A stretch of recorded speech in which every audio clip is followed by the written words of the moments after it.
fokus kita adalah bagaimana kita bisa tepat memilih komponen-komponen yang dipakai untuk truk maupun bus itu sesuai dengan kondisi kita, kondisi Indonesia nih. Pak, kalau naik nanti terus kena hujan kesetrum nggak ya? Oh, nanti baterainya kalau kerendam air konslet nggak ya gitu kan? Sopir forklift ya, bawa barang apa di tengah pabrik atau tengah warehouse, ketika dia ngantuk, ya itu kan tingkat kecelakaannya tinggi sekali itu. Ya. Makanya kita mengembangkan fatigue detection systems itu untuk melock supaya kalau dia sampai fatigue, ngantuk, ya udah immobilized.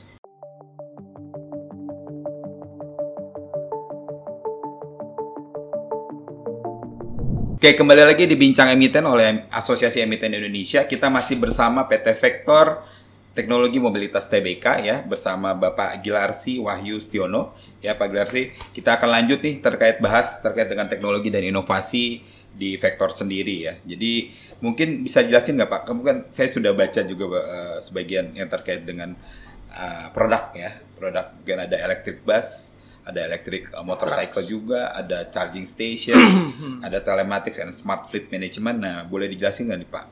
Produk dan services yang dikembangkan oleh Vector selama ini dan teknologi-teknologi yang diterapkan pada kendaraan listrik tersebut. EV untuk dunia itu bukan barang baru, tapi untuk Indonesia itu masih infan tuh. Yeah. Baik regulasi maupun market knowledge mengenai produk EV itu masih relatif infan. Bahkan ketika pertama kali kita membawa produk itu ke Indonesia untuk showcase gitu ya, itu kita belum punya mekanisme untuk melakukan uji tipenya itu. Kalau kendaraan mau dijalankan di jalan raya kan harus punya plat nomor tuh. Yeah. Plat nomor itu kan harus melewati uji tipe segala macam tuh. Nah, masuk uji tipe, pertanyaannya ini kira-kira cc berapa ya gitu. Oh, nggak ada ininya ya, nggak ada cc-nya berapa biasanya? Iya, kan? 3000 cc, 5000. Iya kan. Kita ngomong berapa silinder, nggak ada silindernya juga ya? Betul. Jadi sedemikian infannya industri kita.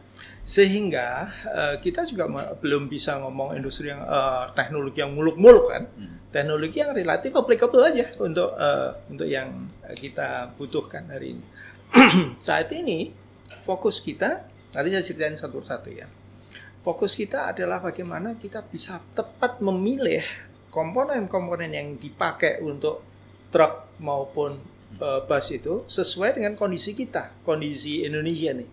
Ya, satu contoh misalnya, kalau untuk bis listrik yang dipakai di Jakarta, salah satu medan yang paling berat yang harus dilewati kendaraan listrik adalah banjir, hujan deras ya, yang kebetulan dikaitkan dengan knowledge-nya publik mengenai kendaraan yang masih belum terlalu aware mengenai barang ini apa gitu kan. Pak, kalau naik nanti terus kena hujan kesetrum nggak ya? Itu kan pertanyaan masih common tuh.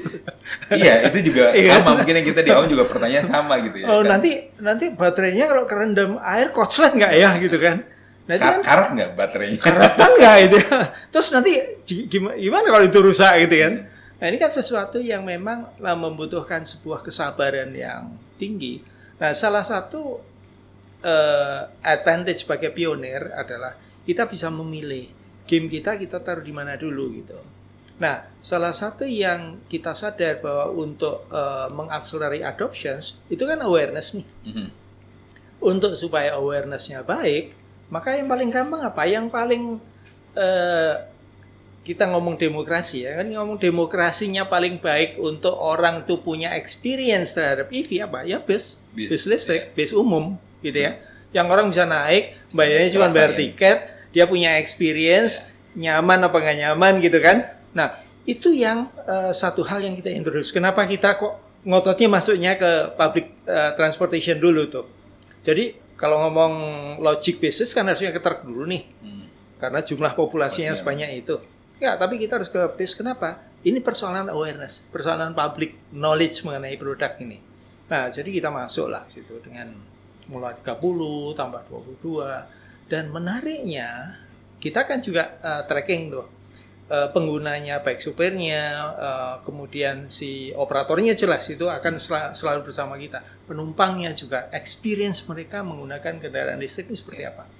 Wah, itu hal-hal yang kita nggak pernah duga itu muncul tuh. Contohnya misalnya, ketika kita tanya, iya Pak, kalau dulu kerudung saya itu harus ganti kalau masuk kantor. Kenapa? Karena bau, kena iya. exhaust asap. Ini pakai bis listrik jadi nggak perlu gitu. Nah itu kan sesuatu yang experience yang sangat menginspirasi orang lain gitu kan. Sehingga orang akan punya thought pada saat nanti saya punya capability untuk membeli kendaraan sendiri, saya milih listrik ya. Itu akan muncul kan. Nah jadi itu yang pertama kali kita introduce. Kemudian dari situ muncul nih kebutuhan-kebutuhan misalnya untuk loop-loop yang kayak contohnya misalnya kawasan industri atau misalnya perkebunan atau pertambangan gitu. Pada saat mereka mengoperasikan, kalau kami mengoperasikan di Transjakarta, di ruangnya Transjakarta, relatif connectivity softwarenya udah bagus. Jadi trackingnya di mana-mana udah kelihatan bis kita itu. Kita sendiri punya tracking, Transjakarta sendiri juga punya tracking gitu ya. Tahu nih bis ini di mana, lagi ngapain segala macam. Tapi bayangkan kalau misalnya kita deploy ke perkebunan tuh. Atau ke pertambangan, atau ke kawasan industri somewhere gitu.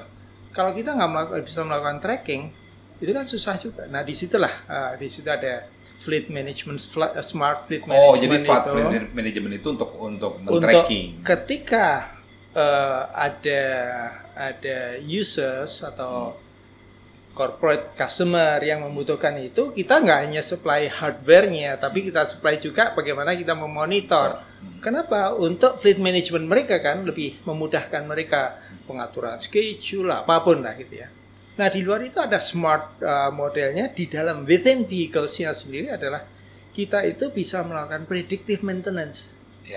Artinya apa? Sebelum kejadian rusak, kita itu sudah melihat anomali motornya misalnya hitnya biasanya kalau jalan dengan kecepatan sekian atau dengan RPM sekian tuh hitnya ya segini. Kok tiba-tiba sekarang naik ya? Jadi sebelum sampai kepada titik di mana itu bermasalah, kita sudah tahu, kita bisa intervensi. Nah, itu yang teknologi-teknologi yang kita mulai bawa dan masukkan. Nah, advance lagi pada saat kita melakukan distance, termasuk juga forklift ya. Itu adalah menggunakan tracking model misalnya fatigue detection gitu ya. Bayangkan detection itu kayak apa? Oh, kalau dia jenuh. Sopir forklift ya, bawa barang apa di tengah pabrik atau tengah warehouse, ketika dia ngantuk, itu kan tingkat kecelakaannya tinggi sekali itu. Makanya kita menggunakan fatigue detection systems itu untuk melock supaya kalau dia sampai fatigue, ngantuk, ya udah immobilized. Jadi semua kendaraan mau truk, mau bis, mau forklift, kalau supirnya ngantuk ya immobilized, nggak bisa digerakkan. Detection-nya dalam metode kayak gimana dia bisa mendetek fatigue-nya, Pak? Oh, raut muka. Udah mulai ini kelihatan. Saya pikir pola dia driving juga. Pola driving itu di base kita ya. Nah, nanti kalau kapan-kapan saya undang deh ke Magelang. Nyopir, saya ngomong aja marah di office-nya. Marahin saya gitu. Nggak boleh sampai ngobrol. Nggak boleh ngobrol. Itu menarik. Itu teknologi itu teknologi applicable gitu ya. Applicability-nya jelas gitu ya. Kegunaannya jelas. Tapi lebih jauh kita juga berpikir, one day Indonesia pengen dong membuat ini semua adalah produksi Indonesia sendiri gitu ya. Tapi kan persoalannya itu chain line act-nya begini. Kalau nggak ada volume, kita nggak akan bisa produksi komponen yang kompetitif. Jadi harus ada volume dulu dong.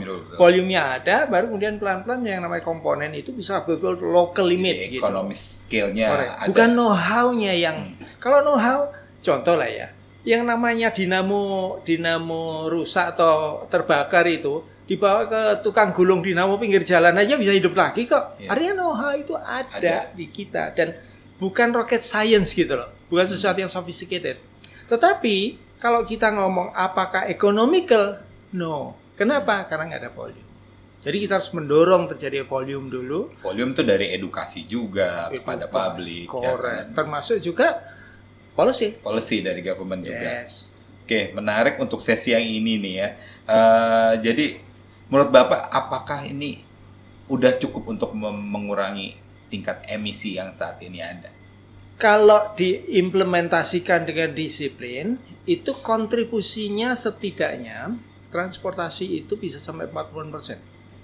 Emisinya? Mengurangi emisinya. Mengurangi emisinya, oke. Kita, case kita sendiri saja, kita itu menjalankan base itu sudah hampir 3 tahun. Kita sudah kontribusi setidaknya itu 7 jutaan kilogram CO2 prevented loh. 7 juta kilo. 7 juta kilo ya? Yes. Jadi artinya ya signifikan gitu. Ya memang terhadap scale-nya Indonesia is nothing gitu ya. Tetapi kalau misalnya 6 juta truk gitu, katakanlah nggak usah 6 juta semuanya karena memang long distance masih dilematik gitu ya. Setengahnya saja sudah beralih pada listrik. Berapa itu potensi emisi yang bisa kita reduce? Ya. Ya, buat perusahaan juga ini salah satu potensi baru juga kan untuk carbon trading, ya kan. Yes. Tentunya ada implementasi juga untuk ke peningkatan dari kinerja perusahaan ke depan juga. Correct. Oke, menarik untuk sesi yang kedua ya. Jangan kemana-mana, rekan bincang, kita akan lanjutkan pada sesi ketiga.